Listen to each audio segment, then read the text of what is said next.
μαζεύω αέριο για να σφυρίξω, σφυρίζω με το πράσινο και με το κόκκινο ξεκουράζομαι. Είναι online εφαρμογή. Θα πάτε τέρμα κάτω στο μενού, να βρείτε τη λίστα με τα ζώα και τα ερπετά.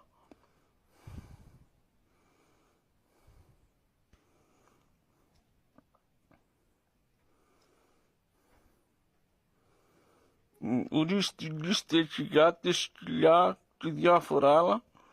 Εγώ θα ψάξω για τα φίδια που έχουν τις εποχές είναι καλοκαίρι.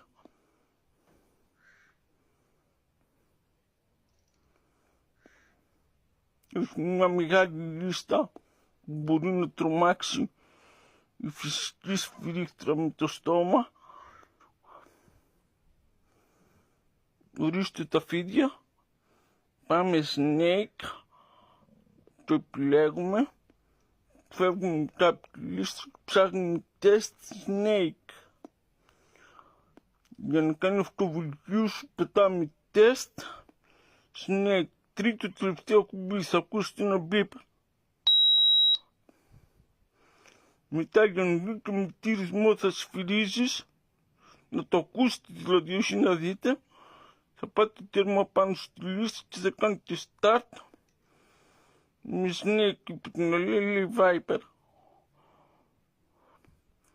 Τέλος πάντων, όταν κάνετε πάτε στη λίστα πάλι, επιλέγετε snake, συγγνώμη κιόλας, snake,